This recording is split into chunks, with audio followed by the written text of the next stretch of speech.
Hello everyone, this is doctor Abdal. हम linear algebra की playlist complete कर रहे हैं और आज का हमारा टॉपिक है रैंक नलिटी थ्योरम। पहले थोड़ा सा ओवरव्यू ले लेते हैं, फिर इस पे बेस क्वेश्चन करेंगे। तो रैंक नलिटी थ्योरम किससे रिलेटेड होती है? ये लीनियर ट्रांसफॉर्मेशन से रिलेटेड होती है। लीनियर ट्रांसफॉर्मेशन आपको टी गिवन है वी टू डब्ल्यू। वी और डब्ल्यू क्या है? वेक्टर स्पेसिस है ओवर द फील्ड एफ। तो आपने फील्ड यहाँ पे एफ ले रखी है, ठीक है। अब इसमें पहला कॉन्सेप्ट आता है कर्नल का।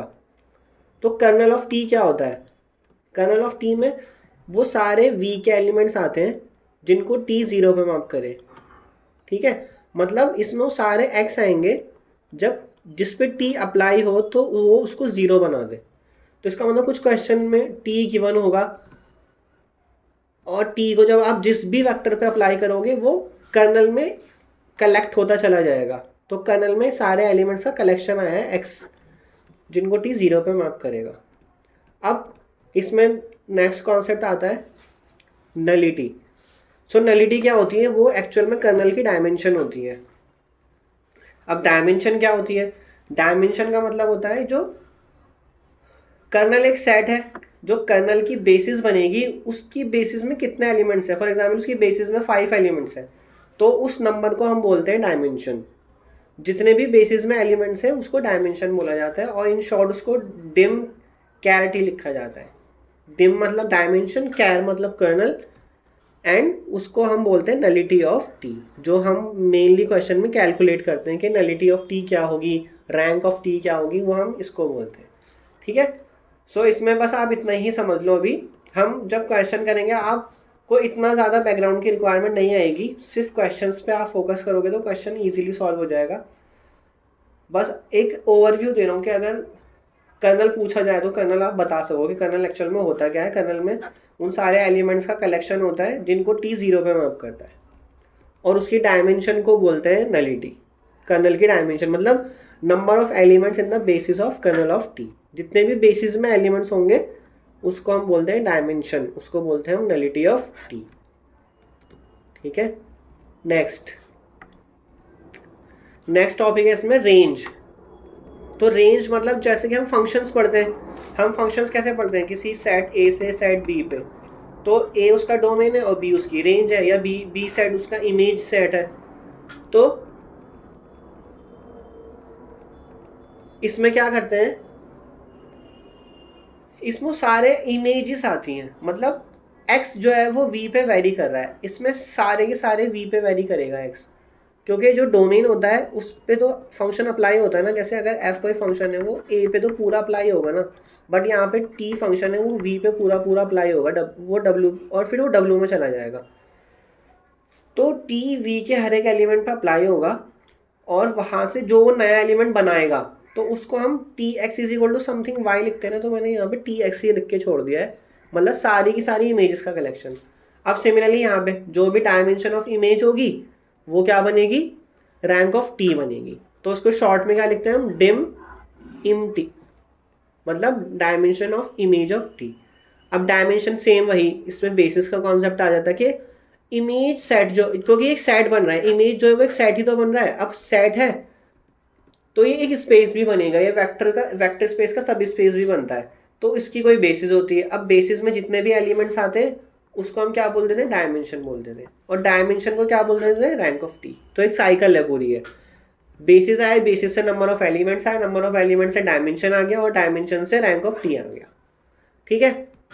तो ये मेन डेफिनेशन है। तो हम आ जाते हैं रैंक नलिटी थ्योरम पे। तो रैंक नलिटी थ्योरम क्या होती है? तो लीनियर ट्रांसफॉर्मेशन आपको कोई गिवन है टी वी से डब्ल्यू पे, ठीक है। उसके बाद अगर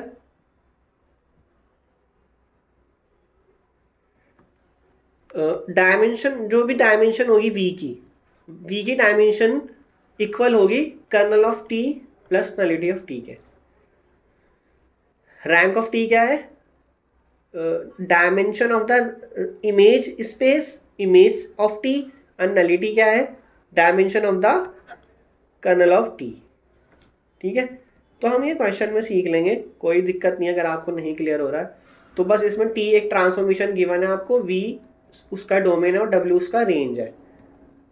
और सिमिलरली इसकी डेफिनेशन जो है वो मैट्रिसेस के लिए भी होती है, क्योंकि हमने प्रीवियस वीडियो लेक्चर्स में ये सीखा है कि हम किसी भी लीनियर ट्रांसफॉर्मेशन की मैट्रिक्स बना सकते हैं, जिसको हम इस तरह से डिनोट करते हैं। आपने बनानी भी सीखी है हमने लास्ट वीडियोस में, तो बहुत इंपॉर्टेंट वीडियो है, वो आप देख सकते हो जाके।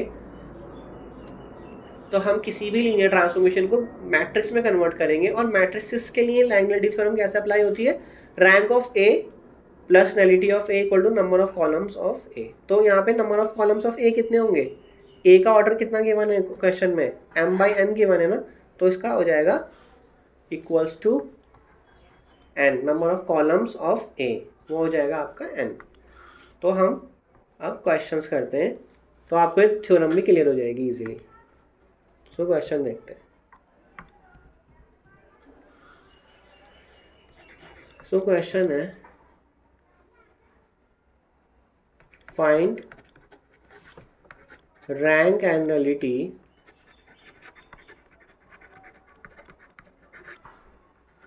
of t which is defined from r square to r cube by, किस तरह से डिफाइन किया गया है उसे, x comma Y is equal to x comma X plus Y comma Y, इस तरह से डिफाइन किया गया है।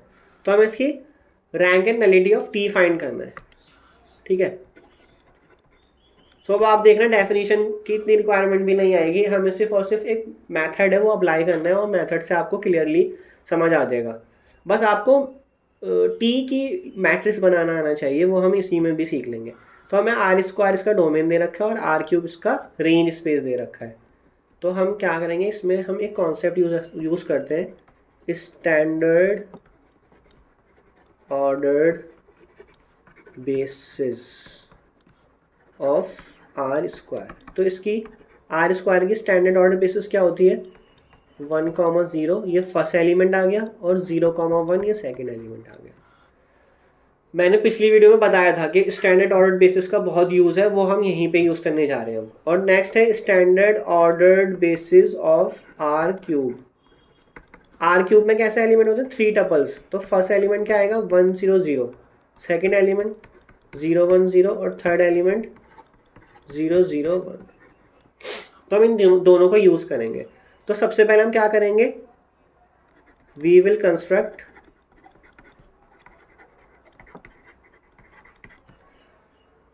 Matrix of T. हम टी की मैट्रिक्स कंस्ट्रक्ट करेंगे सबसे पहले। तो कैसे कंस्ट्रक्ट करते हैं हम, टी को बेसिस पे अप्लाई करते हैं। तो यहाँ पे टी का डोमेन क्या है, आर स्क्वायर, और आर स्क्वायर की बेसिस स्टैंडर्ड बेसिस ये होती है। तो हम इसके फर्स्ट एलिमेंट और सेकंड एलिमेंट पे टी को अप्लाई करेंगे। तो फर्स्ट एलिमेंट क्या है आपका, 1,0 है, तो 1,0 पे अप्लाई करो उसको। तो क्या करेगा वो, मतलब हमने यहाँ पे 1,0 अप्लाई करना है, जो टी की डेफिनेशन हमें गिवन है। मतलब कि x को 1 रखना है और y को 0 रखना है। तो क्या हो जाएगा, x यहाँ 1 है, y 0, x 1 और y 0, तो ये आ गया 1 1 0। ठीक है, क्लियर है ना यहाँ पे। तो यह हो गया 1 1 0। नेक्स्ट है आपका बेसिस का सेकेंड एलिमेंट, जो कि है 0 1। तो 0 1 पे हमने t को अप्लाई कर दिया। तो क्या हो गया, x की वैल्यू 0 है यहाँ पे और y की वैल्यू 1 है। ठीक है, आगे मैं जो बताने की रिक्वायरमेंट नहीं पड़ेगी ना, ये x की वैल्यू 0 है, y की वैल्यू 1 है। तो ये आ गया 0 1 1। तो ये आ गया 0 1 1। सो दिस इम्प्लाइज टी की मैट्रिक्स क्या बनेगी, इसको जस्ट कॉलम में रखना है, इसको कॉलम में रख दो 1 1 0, और फिर ये सेकंड वाले को कॉलम में रख दो 0 1 1। तो ये बन गई मैट्रिक्स ऑफ टी। इसका ऑर्डर देखो क्या है, 3/2। 3 किसकी डायमेंशन है, R3 की, और R2 की डायमेंशन क्या होती है, 2, क्योंकि इसकी बेसिस में 2 एलिमेंट होते हैं। तो ये हमने पिछली वीडियो में सीखा था कि ये 3/2 ऑर्डर की मैट्रिक्स बनेगी। ठीक है, हमारे पास मैट्रिक्स बन गई है। हमें क्या करना है, हमने सीधा सीधा, इसमें हमें आगे सॉल्व करने की जरूरत नहीं है। पिछली वीडियो में हमने क्या करना था, इसको लीनियर कॉम्बिनेशन में लिखा था, इसमें लीनियर कॉम्बिनेशन में भी लिखने की जरूरत नहीं है। आप सीधा सीधा कॉलम में लिख दो इसको। ठीक है, ये इस तरह के क्वेश्चंस के लिए जो मैट्रिक्स आप बनाना सीखते हो उसमें, उसके लिए हमें 2 बेसिस भी गिवन होती हैं। जब किसी की लीनियर ट्रांसफॉर्मेशन की हमें 2 बेसिस गिवन होती हैं और पूछा जाता है कि उसकी मैट्रिक्स फाइंड करो, तो हम एक बेसिस गिवन होती है और दूसरी बेसिस के लीनियर कॉम्बिनेशन में हम लिखते हैं। इस बेसिस पे टी को अप्लाई करते हैं और जो एलिमेंट आता है टी अप्लाई करने का उसको बीटा टू की बेसिस की उसमें लिखते हैं हम लीनियर कॉम्बिनेशन में। ठीक है,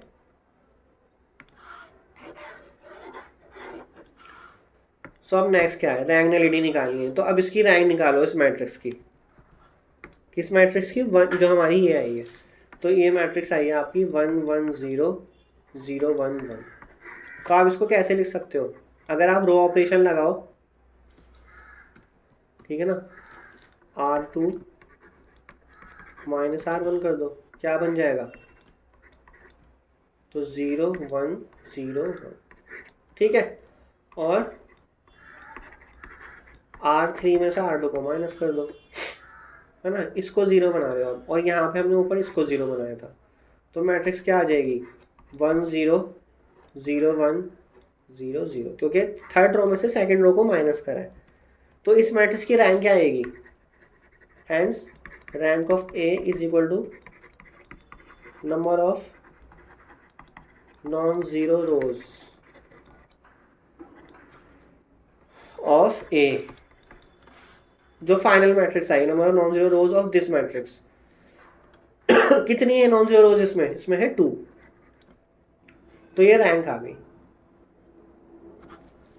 सो rank nullity theorem,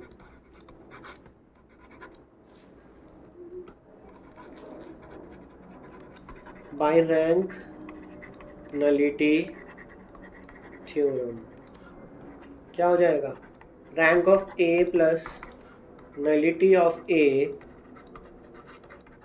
will be equal to number of columns of A. Number of columns कितने हैं, 2, तो रैंक 2 आ गई। नलिटी आपको फाइंड करनी है राइट हैंड साइड पे 2, तो 2 से 2 कैंसिल हो जाएगा, तो नलिटी क्या आ जाएगी, नलिटी इज 0। तो आपका आंसर आ गया, nullity is 0 and rank is 2। तो आपका यही आंसर है। तो सिंपल इसमें क्या करा हमने, सिर्फ order standard order basis use करी है और उसकी मैट्रिक्स बनाई है, फिर मैट्रिक्स की रैंक निकाली है। रैंक निकालनी आपको आती होगी, मैट्रिक्स में हमने सीखा हुआ है वो। तो आप रैंक निकालने के बाद उसमें रैंक नलिटी थ्योरम अप्लाई कर सकते हो और वहां से रैंक नलिटी दोनों आ जाएगी। सो नेक्स्ट क्वेश्चन करते हैं। सो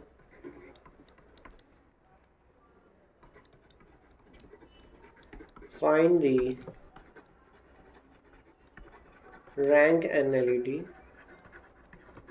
किसी किसी क्वेश्चन में जब एक ही चीज़ भी पूछी जाएगी आपसे, फाइंड नलिटी ऑफ टी, तो आपको वहाँ पे भी दोनों चीज़ें ही फाइंड करनी पड़ेंगी।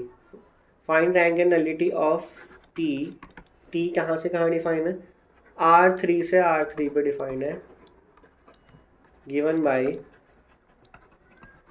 क्या गिवन है, T of X Y Z is equal to X plus Z comma 2x plus Y plus 3z comma 2y plus 2z।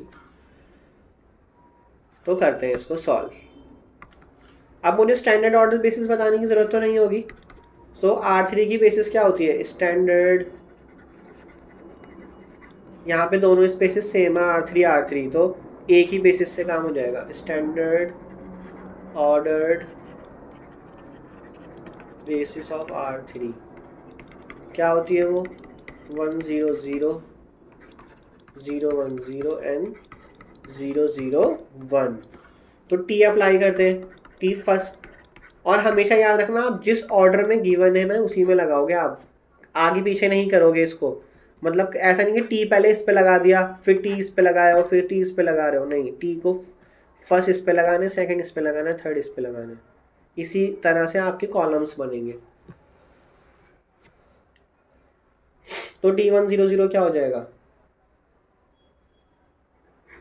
मतलब यहाँ पे आपको ये x हो गया, ये y हो गया, ये z हो गया, तो यहाँ पे पुट कर दो, x की वैल्यू 1 और बाकी की वैल्यू 0 है, तो क्या बनेगा, ये x की वैल्यू 1 है, 2 एंड 0, फिर T 0 1 0, तो ये क्या बन जाएगा, y की वैल्यू जस्ट 1 पुट करनी है, y की वैल्यू 1 या 0 आ जाएगा, 1 आ जाएगा और 2 आ जाएगा। ठीक है, तो यहाँ पे y की वैल्यू 1 है, बाकी 0 है। फिर यहाँ y की वैल्यू 1 है और 2।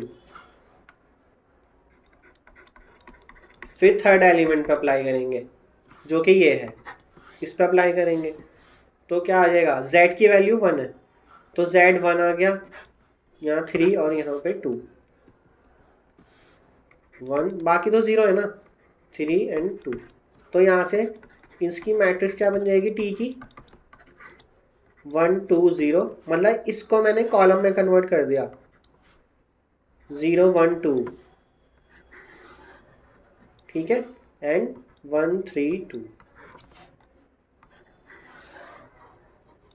कभी कभी वीडियो बनाते हुए छोटी छोटी गलतियां भी हो जाती हैं, तो वो आप अगर चीज़ आपको समझ आ गई है तो वही आप, यही मेरा पर्पज़ है कि आपको चीज़ समझ आ जाए। अगर गलत गलत आप पकड़ पा रहे हो उसका मतलब यस आपको समझ आ रही है चीज़ें, आप कैच कर पा रहे हो, आप एब्जॉर्ब कर पा रहे हो मेरे कॉन्सेप्ट जो मैं आपको प्रोवाइड करना चाह रहा हूँ, तो वो इग्नोर कर दिया करो आप और उसको खुद से भी सही कर सकते हो आप। ठीक है, क्योंकि वीडियो लेक्चर बनाना, रिकॉर्ड करके और फिर डिलीवर करना उसको, वो उसमें कहीं ना कहीं छोटी मोटी मिस्टेक्स हो जाती हैं।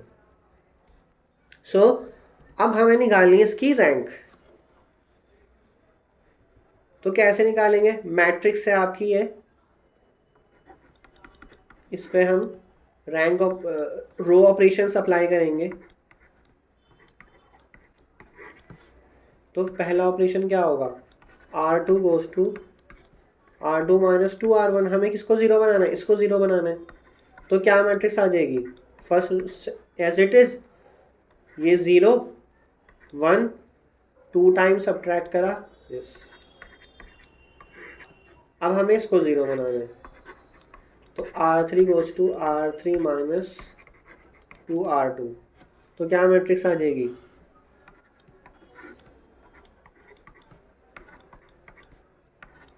सीधा 0 0 0। तो यहाँ से रैंक ऑफ ए क्या आ गई, number of non zero rows 1 2, है ना, यही होता है ना number of non zero rows, number of non zero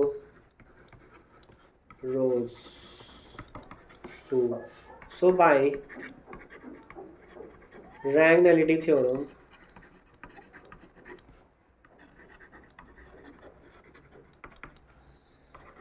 rank of A plus nullity of A equal to number of columns of A. Number of columns कितने हैं, 3 है ना, इसमें 3/3 की मैट्रिक्स है ये। So this implies 2 plus nullity is equal to 3। तो nullity क्या आ जाएगी, 3 माइनस 2 इज इक्वल टू 1। तो नलिटी आ गई इसमें 1 और रैंक क्या आ रही थी आपकी, वो आ रही थी 2। तो यही आपका फाइनल आंसर है। तो इज़ वेरी वेरी इजी, बस आपको बेसिस यूज़ करनी है, इसमें बेसिस पे टी को अप्लाई करना है। ठीक है, सो एक दो क्वेश्चन और करेंगे तो आपको ये कॉन्सेप्ट बिल्कुल क्लियर हो जाएगा। ठीक है, एक दो क्वेश्चन और कर लेते हैं इसके।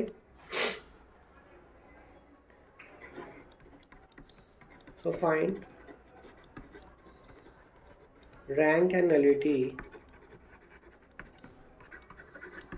Of T given from r square to r cube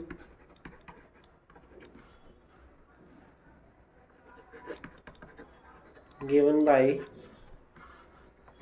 t of xy equal to x plus y, x minus y and y। तो अप्लाई करें तो स्टैंडर्ड ऑर्डर्ड बेसिस ये क्या होती है, ऑफ आर स्क्वायर 1 0 0 1, ये फर्स्ट एलिमेंट है, ये सेकंड एलिमेंट है। ठीक है, तो टी अप्लाई करते हैं। 1 0 का मतलब क्या है, x की वैल्यू यहाँ पे 1 डालनी है और y की 0। ठीक है, और ये r 3 में जा रहा है, मतलब 3 टपल आएगा, x की वैल्यू 1 डाल देते हैं एंड t 0 1। तो x की वैल्यू 0, y की वैल्यू 1। तो आपकी मैट्रिक्स क्या बनेगी टी की, कॉलम्स में कन्वर्ट कर दोगे, 1 1 0, 1 माइनस 1 1, तो 3/2 बन गई है। अब इसकी हम क्या करेंगे, इसकी रैंक निकालेंगे। तो ए मैट्रिक्स हमारे पास आ गई 1 1 1 माइनस 1 0 1। तो ऑपरेशन क्या लगाओगे, इसको 0 बनाओगे आप, तो R2 माइनस R1 करोगे, तो क्या आ जाएगी है 0 माइनस 2 0 1। ठीक है यहाँ तक। फिर इसको 0 बनाओगे आप, कैसे 0 बनाओगे, R3 को चेंज कर रहे हो आप, 2 इंटू R3 प्लस R2। मतलब मैंने क्या करा, थर्ड रो को 2 से मल्टीप्लाई कर दिया, तो वो 2 2 बन जाएगा, और फिर उसमें सेकंड रो को ऐड कर दिया, तो 0 बन जाएगा। तो मैट्रिक्स क्या आ जाएगी आपकी, matrix will be of this form, second row में कोई चेंज नहीं, फर्स्ट रो में कोई चेंज नहीं, और थर्ड रो 0 बन जाएगा। तो यहाँ से रैंक ऑफ ए क्या आ गई, rank of A is 2। So by rank nullity theorem, rank nullity theorem,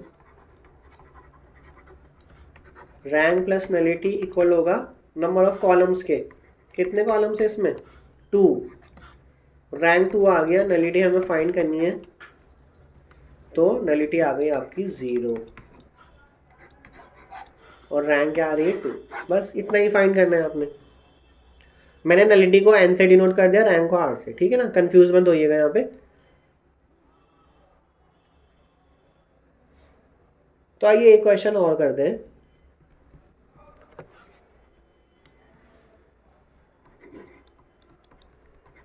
So find the rank and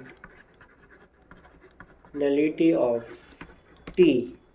कहाँ से कहाँ डिफाइन है ये, R3 से R3 पे,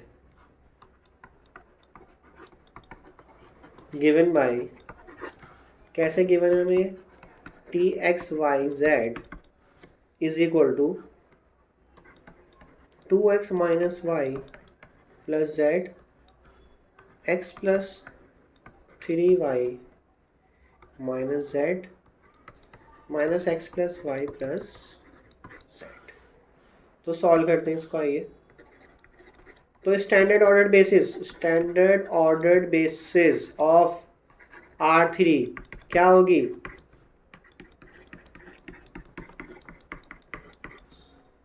और लास्ट एलिमेंट ये। तो हमें क्या करना होता है, T को इन पे अप्लाई करना होता है।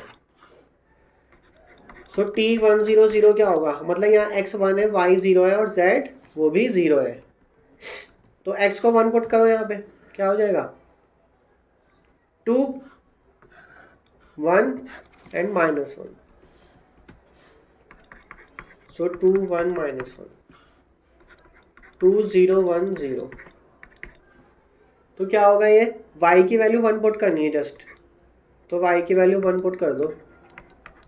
कहाँ पे पुट कर रहे हैं हम, यहाँ पे, कंफ्यूज मत होना, जो t गिवन है हम उसी को यूज कर रहे हैं। और t 0 0 1, तो z की वैल्यू क्या है 1 है, और बाकी सब 0 है, z की वैल्यू 1 1 और 1। तो ये आपकी मैट्रिक्स क्या बन जाएगी, यहाँ से हम यही लिख लेते हैं, जो आपकी t की मैट्रिक्स बनेगी वो बन जाएगी 2 1 माइनस 1 माइनस 1 3 1 एंड 1 माइनस 1। ठीक है इतना।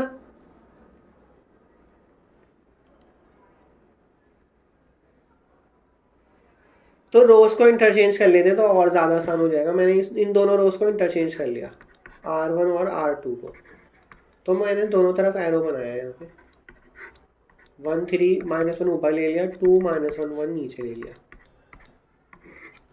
अब इसमें क्या करा, इसमें मैं इस वाले 1 की हेल्प से यहाँ पे 0 बनाऊंगा और यहाँ पे 0 बनाऊंगा। ठीक है, तो ऑपरेशन क्या लगेगा, R2 goes to R2 minus 2R1 and R3 goes to R3 plus R1। तो क्या बन जाएगी मैट्रिक्स, 2 टाइम्स सब्ट्रैक्ट करना है,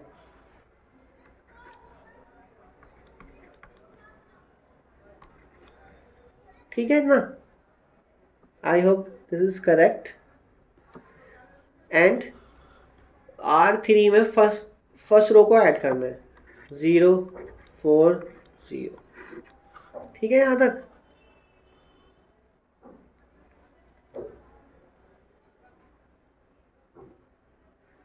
अब नेक्स्ट क्या करेंगे?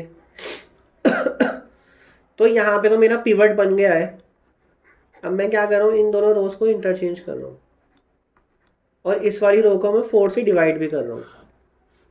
तो क्या हो जाएगा 1 3 -1 0 1 0 0 -7 3। ठीक है, मैंने क्या करा, दोनों रोज को इंटरचेंज कर दिया और जब इंटरचेंज होकर रो ऊपर चली गई तो मैंने उसको 4 से डिवाइड भी कर दिया। अब मुझे इसको 0 बनाना है। अब आपको पता लग गया होगा कि मैंने क्यों करा था वो, क्योंकि 1 होता है तो मैं इजीली 0 बना लेता हूँ उसको। तो R3 goes to 7 times of R2 1 3 -1 0 1 0 0 0। तो आप देखो ये पिवट है आपका, ये भी पिवट है और ये भी पिवट है। तो इसकी रैंक क्या आ गई यहाँ पे? Number of non zero rows 3। So rank plus nullity is equal to number of columns of the matrix. Number of columns कितने? 3।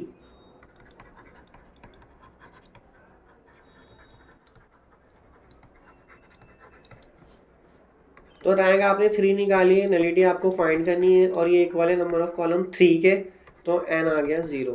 सो नलिटी आपका आंसर आ गया 0 और रैंक आ गया आपका 3। ठीक है, I hope this is clear. So एक क्वेश्चन मैं आपको दे रहा हूँ, आप खुद सॉल्व करना, कमेंट सेक्शन में आंसर बताना कि रैंक और नलिटी क्या आ रही है। ये आपका t गिवन है, सीधा सीधा लिख रहा हूँ मैं, x + y + z and y - z। और t कहाँ से कहाँ डिफाइन है तो दिख रहा होगा आपको, R3 से R3। तो find rank and nullity. I hope ये टॉपिक आपको बिल्कुल क्लियर हो गया होगा। मैंने काफ़ी सारे क्वेश्चन इसलिए करा दिए हैं। सो मिलते हैं फिर नेक्स्ट वीडियो में। प्रैक्टिस करते रहिए, डिस्कस करते रहिए। Thank you so much.